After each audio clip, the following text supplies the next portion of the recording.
Bueno, precisamente sobre los cuestionamientos que hay al TPP-11 y cuáles serán los impactos en el país, vamos a conversar y estamos con Felipe Lopeandia, director de Asuntos Económicos Bilaterales de la Direcom. Muchas gracias por estar con nosotros aquí en Agenda Económica. Escuchábamos ahí parte de lo que significan estos cuestionamientos, pero bueno, la entrevista la vamos a tratar a propósito de las dudas y también para explicar un poquito más de qué se trata este tratado y sus alcances. Pero a propósito de lo que escuchábamos recién, ¿es real que probablemente todo tratado puede tener impactos positivos y negativos en distintos ámbitos, culturales, técnicos, en fin, pero ¿es real esta crítica tan profunda que se hace en macro a este tratado? Gracias por estar con nosotros. No, muchas gracias por la invitación. No, nosotros estamos convencidos de que este es un tratado extremadamente beneficioso para la economía chilena.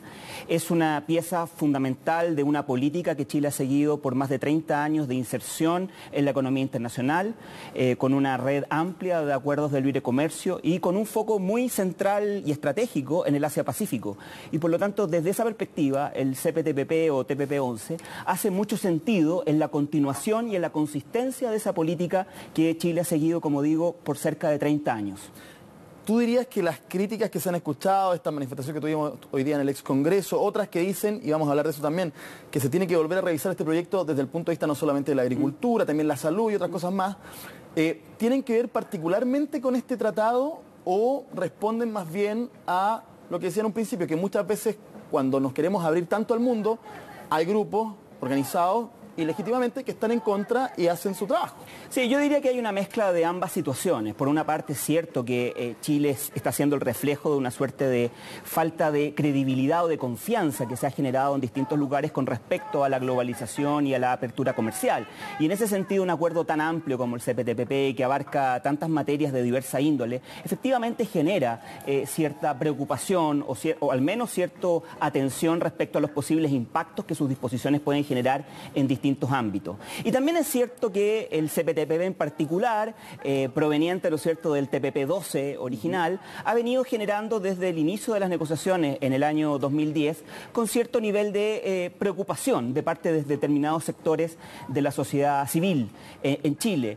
Lo importante en ese sentido es que nosotros como Dirección Económica, que ha estado a cargo de llevar a cabo y de coordinar la negociación por parte del gobierno, ha hecho un esfuerzo importante de abrir esta negociación a la sociedad civil, a la ciudadanía, para informar respecto de los alcances, las distintas características y las distintas propuestas que en algún momento se discutieron y se abordaron en esta negociación que además fue tan extensa en el tiempo. Sí, ha durado bastante y seguimos en eso, pero bueno, sí. Está bueno que así sea muchas veces. ¿Qué pasa con uno de los alcances que se ha mencionado como parte de lo negativo, que tiene que ver con las patentes de medicamentos? Hay mucho titular que dice se pone en riesgo los medicamentos genéricos, que sabemos, y se ha estado discutiendo muchísimo a propósito del tema farmacias y medicamentos, que son los más baratos, que son los que la gente puede acceder más rápidamente y que muchas veces hay trabas a propósito de eso en el mercado. Entonces, con este tratado vendrían más. ¿Qué hay de cierto en eso? Bueno, ese es uno de los que nosotros denominamos los mitos del CPTPP en ese sentido. Hay que decir en primer lugar que el CPTPP, que se arma su negociación una vez que Estados Unidos se retira del TPP-12, en su contenido es el TPP, buena parte del TPP original, acompañado de un conjunto de 20 disposiciones de ese acuerdo que quedan sin aplicación entre los 11 países suscriptores del TPP-11. Dentro de ese listado de 20 disposiciones, 11 de ellas pertenecen al capítulo de propiedad intelectual, que fue claramente el más complejo, el más controversial en la negociación original. Y de esas 11, 4 de ellas pertenecen a la sección farmacéutica del capítulo de propiedad intelectual. Ahora, y por tanto, esas disposiciones quedan sin aplicación entre los 11 países suscriptores del acuerdo, como digo. No corren. Entonces, en ese sentido, lo que es claro, y lo hemos dicho de manera explícita, no hay ninguna disposición en el CPTPP que pueda tener un impacto ni para bien ni para mal en el precio de los medicamentos en Chile. No hay ninguna norma, ningún compromiso, ninguna obligación que vaya a tener un impacto directo respecto a lo que es el nivel de precios de los medicamentos en el mercado chileno. Quiero hacer un pequeño paréntesis, que tú mencionaste el rol de Estados Unidos en toda esta negociación. Sí. Cuando se sale Estados Unidos, muchos dijeron este tratado no tiene mayor trascendencia ya que no está este gigante? Bueno, lo que pasa es que el TPP-12 no podía entrar en vigor sin Estados Unidos, eso lo decían las normas mismas del TPP-12. Efectivamente fue un golpe importante desde el punto de vista de la viabilidad del TPP-12, pero lo importante fue que los 11 países tomamos la decisión el año 2017 de rescatar el contenido del TPP-12 porque nos parecía importante, porque el sistema de comercio internacional estaba atravesando ya por una coyuntura compleja y por lo tanto nos pareció que era importante dar esta señal al mundo, que no podíamos quedarnos detenidos o paralizados simplemente porque Estados Unidos se había retirado del acuerdo y decidimos iniciar un proceso, como digo, para rescatar el contenido del TPP-12 y reconfigurar ese balance por la vía de estas 20 disposiciones que quedan sin aplicación entre los 11 miembros. Y ese proceso que duró muy poco, duró en un corto periodo de tiempo, y yo diría que en ese sentido el liderazgo que Chile jugó en ese proceso fue muy, muy fundamental,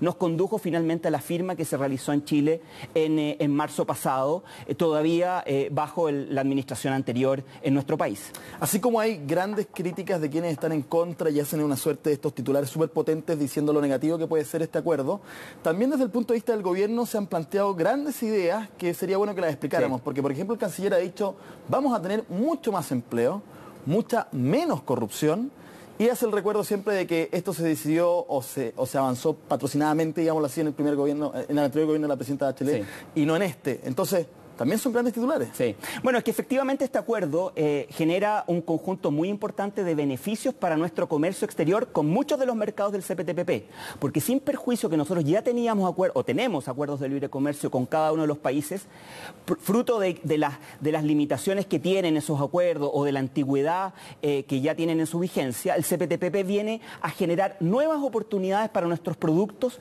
en mercados tan relevantes como el japonés, el de Vietnam, Canadá, México, Malasia. Entonces, ahí evidentemente, sin duda, se va a generar una adición de actividad comercial, de exportación de nuestros productos en ese mercado. Y bien sabemos que efectivamente el comercio y el comercio internacional de Chile genera un impacto muy positivo en el mercado laboral. Lo segundo, los temas de anticorrupción, eso tiene que ver con un elemento y un rasgo muy central de este acuerdo, que son lo que nosotros denominamos los temas de carácter inclusivo, que se hacen cargo de una agenda del comercio que pretende acercar los beneficios de la liberalización comercial a la ciudadanía. Y es por eso entonces que el acuerdo contiene un conjunto de materias, yo diría, ciudadanas muy relevantes, en materia de medio ambiente, en materia de asuntos laborales, en materia de facilitar el que la pequeña y mediana empresa se incorpore y aproveche los beneficios del acuerdo en materia de mujer.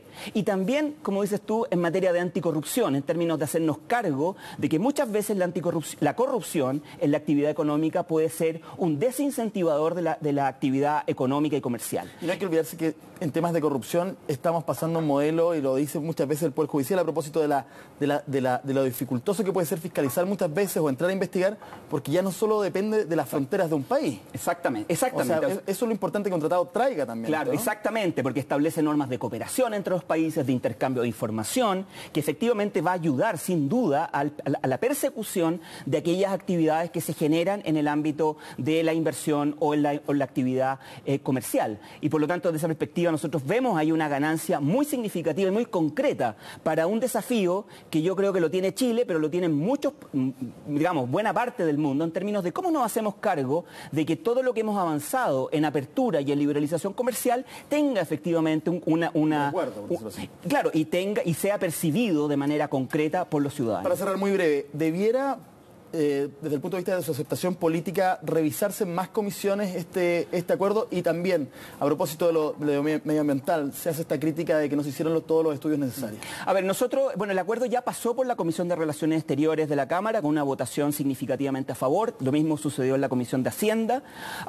Posteriormente hubo el acuerdo de pasar por 2 comisiones más, que son la Comisión de Agricultura. Hoy día tuvimos una primera sesión, mañana una segunda en Valparaíso. También mañana vamos a ir a la Comisión de Trabajo, que son las comisiones que han solicitado verlo. Nosotros estamos abiertos a que la discusión sea lo más amplia posible. Lo que sí es cierto también es que el acuerdo se encuentra en vigor desde el 30 de diciembre del año pasado. Y efectivamente también nosotros tenemos la intención de que ojalá los beneficios que genera el acuerdo, que son tan significativos para nuestro sector exportador, ya lo empiece a percibir y los empiece a aprovechar de manera lo más rápida posible, porque socios nuestros, competidores directos, ya están gozando en estos mercados de los beneficios que el acuerdo genera. Bueno, en los estudios, básicamente, con ocasión del TPP-12, hubo algunos estudios generales macro que apuntaban a las ganancias que podían generarse respecto al crecimiento del Producto Interno Bruto. Es difícil a veces generar o hablar respecto de impactos respecto a acuerdos que son tan amplios y que abarcan... Tiene que haber un proyecto particular. Exactamente. Y que además con elementos que todavía no tenemos elementos ciencia cierta en términos de lo que puede generar en términos de dinamismo económico, un acuerdo de la dimensión y del calado que tiene este tratado comercial. Te agradecemos tu tiempo con CNN Chile. Muchas gracias por la invitación. Y a ustedes les decimos que llegó Agenda Económica hasta aquí, pero por supuesto tiene que seguir a la compañía de CNN Chile. Ya viene marca registrada. Que estén bien, nos vemos. Chao.